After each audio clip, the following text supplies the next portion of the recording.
What's up, dude? What's up? We're in the Tesla. I know. I love this thing. It's amazing. So we just did this amazing video with you on my channel, and I'm super stoked about that. So thank you so much. Yeah, absolutely, guys. You absolutely have to 110% check out our collab video. It also shows my first time riding in a Tesla. Oh, and some things we did that were unexpected. Oh, yeah. So one of the things I've always wanted to do for my audience is, like, a lot of them are getting into podcasting now, especially as YouTubers, some of them. You and I were talking about some of that. Mm-hmm. And then the thing is, I'm getting more into podcasting. So selfishly, I want to ask you some questions about that. Yeah. And I also want, like, your top 5, like, best tips for doing podcasting, especially if someone's like getting started or they have a podcast that, like, you know, they dropped off from, they're not being consistent, kind of like I was. You know, so like, you know, what are your thoughts there? Like, what do we need to know if we want to enter the world of podcasting? I mean, because you're a rock star, you're a legend. Well, thank you. First of all, I think the first thing, especially for the YouTubers out there who are watching this right now, like, don't just rip the audio out of your YouTube videos and put them on a podcast. Mm-hmm. Too many people are doing that, and it just crushes the souls of those listeners, because most of your YouTube content is visual, right? Yeah. And you wouldn't even think that some of the things you say would make a person feel left out, but it does. If at any moment you say, oh, and by the way, look at this, your listeners are going to leave forever, because they want to have a listening experience. I think it's really important that here's tip number 1: consider where people are listening and what the possibilities are there. So where do you listen to your podcasts? So a lot of different places. If it's super casual, or if I got it from Twitter, the odds are someone might have linked out to it from SoundCloud. Mm-hmm. You know, Gary does that a lot. But a lot of times, because I have an iPhone, grudgingly, I listen to it in the iPhone podcast app, which isn't always great. But where are you when you're listening? Oh, so where am I physically? Yeah. Me, traveling usually, driving. Right. And so how often or how long are you listening for when you're listening to a podcast? So now that I live by I-75, probably for 45 minutes. Yeah, so quite a bit of time, right? I mean, actually, most podcast listeners are listening on average for more than an hour of content per day. Wow. So you YouTubers are probably licking your chops right now, right? Now, not only that, people are typically listening to 90 to 100% of that content, which is just insane, right? And it's because of where people are listening. They're listening in the car, they're listening on the go, on a walk, or at the gym, right? Where you normally couldn't watch a video. So this unlocks so many possibilities for new audiences who can only get content in that way. When you compare that to what we know as YouTube watch time and retention time, oh my God. It's crazy. But the analytics don't work the same way. True. 100%. Yet. Hopefully that'll change, because Apple's a little slow. But number 2, a lot of people think, well, podcasting, you know, that was last year. I don't know if there's room for me. Well, consider this. There are, I don't know how many YouTube channels are there, 500 million more. Well, let me put it to you this way. When I talked to Matt Gillen, who's one of the best data scientists in YouTube, head of Little Monster Media, used to be head of programming for Frederator Networks, massive amounts of content and data. He did a case study on 1,000 YouTube channels of data. We're gonna put out a video about that at some point. But the interesting thing he told me is I had conservatively, when looking at Social Blade, estimated that there were 15 million active YouTubers, and if you wanted to get really conservative, you could say 6 million. He told me it was 50 million. 50 million active uploaders to YouTube, 50 million active people pursuing YouTube, and I almost fainted. Yeah, I mean, we're close to approaching the 1 million mark in active podcasts. Wow. So there isn't that much competition when you think about it that way. But still, as a podcaster, you have to consider that people have this expectation for good quality audio, right? On a video, you can create something that isn't quite as polished, but it's still funny, right? It's still entertaining. It'll still get shared. You could carry it with your visual presence. You could carry it with your energy and charisma. Absolutely. But if a person listens to an episode of yours, and it could be the best content in the world. You could tell the most amazing, heartfelt stories that can change a person's life, but they're never going to get there if they start listening and it's bad. Because remember, they're listening for a long time, so they want that listening experience to be great. So audio quality is really important. Now, when it comes to microphones and such, you know, we're all gearheads, right? You don't need very much equipment. You don't need to spend thousands of dollars. Actually, there's a microphone called the ATR 2100. That's the one that both myself and Amy Schmittauer have used for the longest time. It's very durable, and it makes you sound like my $400 professional podcasting mic that I use. So I wouldn't even worry about that. Plus, it can plug in via USB, so you don't even need all the crazy boxes and mixers and amplifiers or any of this stuff. Yeah. Just plugs right into your computer. You can get started. Now, we talked about audio and how important that is. But even before a person listens, much like and very similar to the thumbnail of your YouTube videos, podcasts are actually very visual in terms of, okay, the cover art, what your cover art looks like and what it says about your show, because that's the first thing people see before they ever listen to any seconds of your podcast. So, and this is where a lot of people kind of don't pay enough attention to is in the category that you're going to be in iTunes or in Stitcher or Google Play. I mean, there's tons of directories out there. You want to go in there and see what is standing out to you and how you might be able to stand out from that crowd that's in there, because visually you need to have a person, you know, when they're scrolling through, you want them to, you want to be a thumb stopper. Yeah. Right? Like, what about the thumbnail and the title of your show, and then once they click through the description of the show, what's going to make them click through? Once you click them through to listen, I mean, you almost got them in. I mean, this is very different than YouTube, right? Right. Because a person will give you 30 seconds to a minute to convince them to put the phone in their pocket and then listen the rest of the way through, right, which is a lot of time. Yeah. Right. Oh, YouTube, you got 8 seconds. Yeah. I mean, that's hardly any time. So the trick is to utilize the cover art and the title of the not just your podcast, but the title of individual episodes too, which is really important. They need to be keyword driven because iTunes is a search engine as well. Right. But not they to also mention all the other distribution platforms. For sure. Yeah, absolutely. I mean, when people share, you know, it's on all the social media channels and such. I mean, people are going to see those headlines, right? So as creative as we want to be, right, there's a line between creativity, but then like losing out on the opportunity to get found. Right? Much like on YouTube. So a lot of you are going to have a huge advantage over a lot of people who are starting podcasts now because of what you know, especially because I'm getting into YouTube now, thanks to you. And one thing that I learned about YouTube that I am now applying into my podcast that a lot of podcasters aren't paying attention to is the hook, right? And like I said, you have a little bit more time, but you can get people even more excited in the beginning. So I'm incorporating open loops in the beginning of my shows now, pulling things from later in the episode that aren't quite 100% clear. I've seen that, and it's been working out really well. Yeah, oh, I mean, even at the retention rate that I had, which was like 80 to 90, now I'm seeing 95 to 100 because people want to continue to listen on. With that one change. With the one change only that I learned from YouTube. So I don't know what tip we're on right now. It's probably 3. Yeah, we're on 3 now. Okay, cool. But I wanted to ask you something about tip number 2 with the visuals and the album art. One thing I think now I want to go back and I want to do like a stage photo shoot specifically for branding exclusive to my podcast with that in mind, and do stage photo shoots for that for all the visual branding for my podcast. Now I'm really excited about that. Yeah. 2, there's the album artwork for your podcast, but should we ever consider doing things for the individual tracks? I've seen you for can distribution. Is there any value to that, or is it fine to just use the same album cover art for everything? I think there is value if, in a very quick period of time, a person can recognize something that would stop their thumb. For example, maybe you have a very, very influential person on your show. Maybe for that particular track, you have cover art that's almost the same, except it includes that person's face on it, right? Like John Lee Dumas from Entrepreneur on Fire. Right. For individual guests, we'll do that.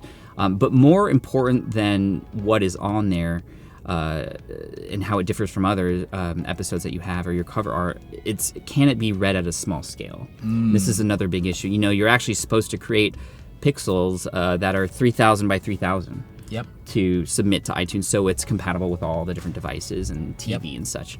But too many people design it big, and then when people are flipping through, they can't read anything because at the small scale, it's just too much, right? So I would encourage you, going back to kind of point 2 that we were making about the visuals, make it readable at a very small scale, and don't put more on it than you don't need to.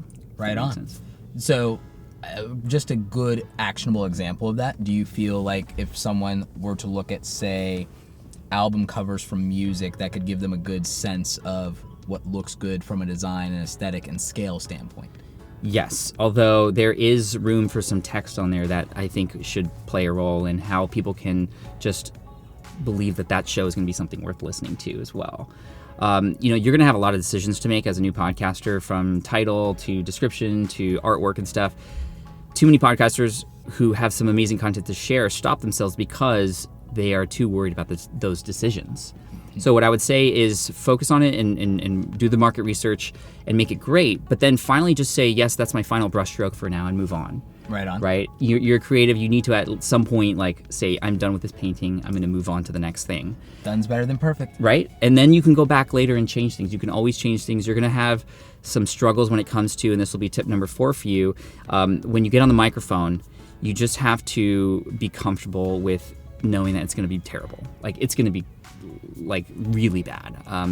Every master starts as a disaster, and you have to go through that disaster phase first before you get to the masterful stuff. And it's really weird because you're not even looking at anything like on a YouTube video, right? Like, you're looking at the camera and you feel like there's somebody on the other end. When you just are in a room and there's a microphone, it's really strange. Mm-hmm. It's a really strange thing. And a lot of people who I teach, they become a different person when the record button's on, when the microphone is there. Wow. And it's really strange. So I would encourage you to think about who is on the other end listening to you and just talk as if they were in that same room as you. Be conversational. Be conversational.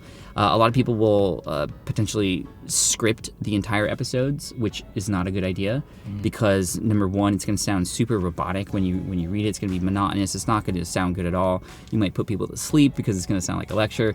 But number two, it just doesn't leave any room for real life conversational discoveries through just normal speaking, right? Like when you go to a coffee shop with a friend, you don't script what you're going to say.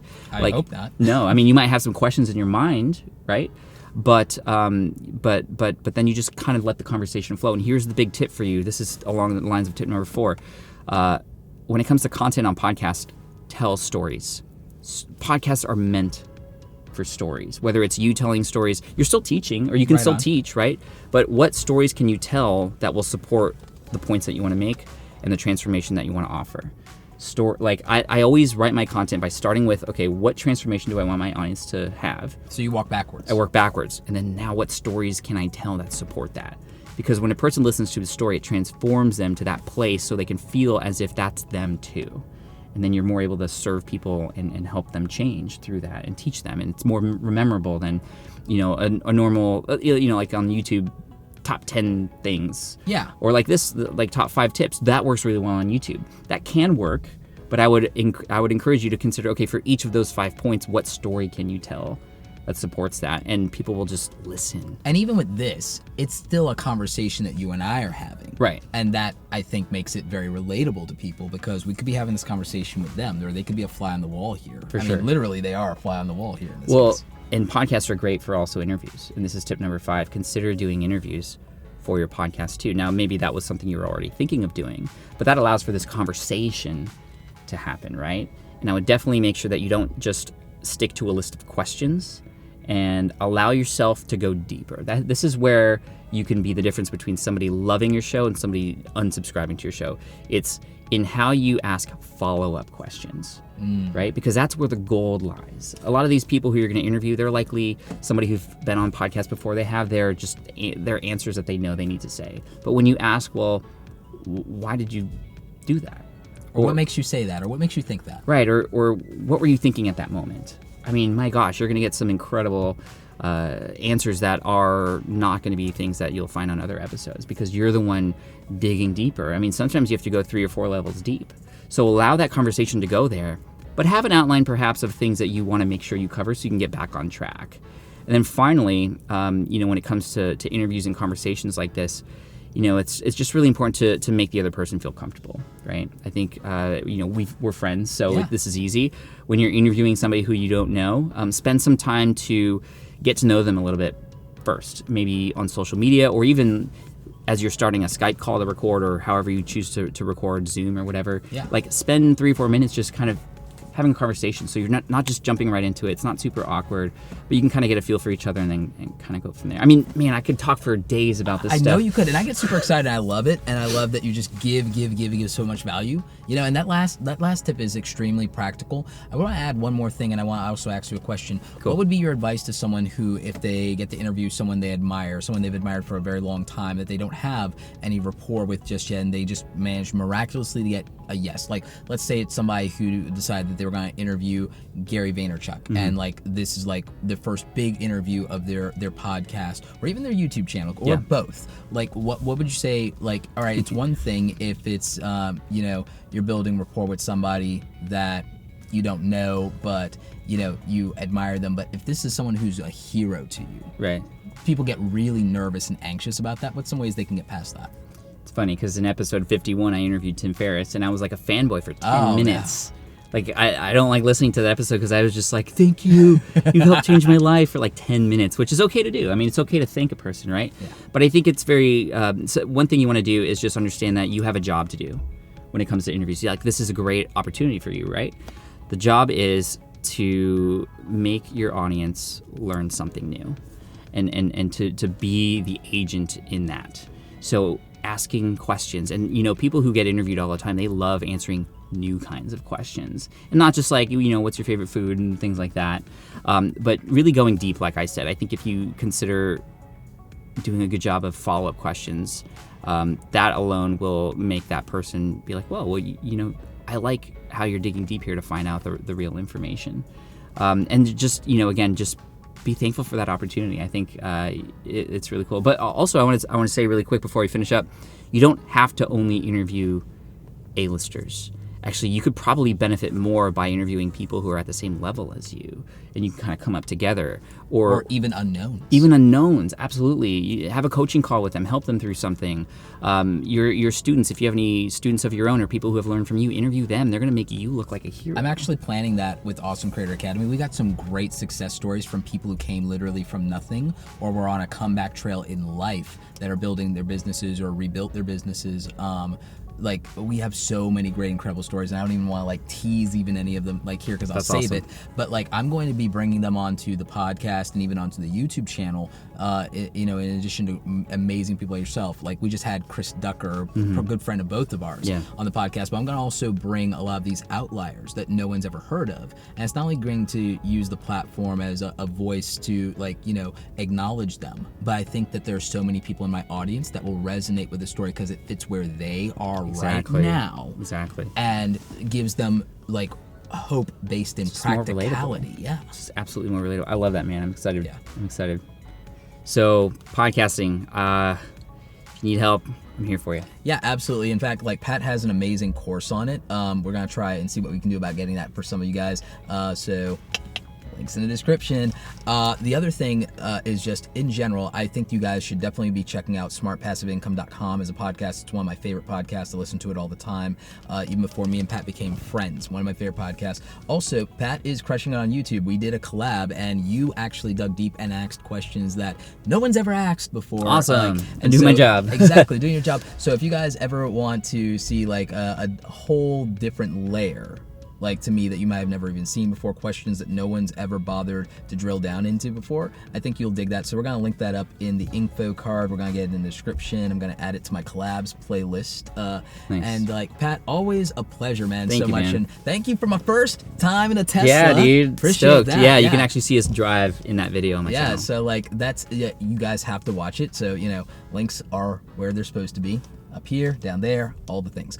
Anyway, like, thank you guys so much for tuning in. This is a longer video, and you know how much I love those, but you just got a master class in podcasting from podcasting legend Pat Flynn. Pat, where else can they find you?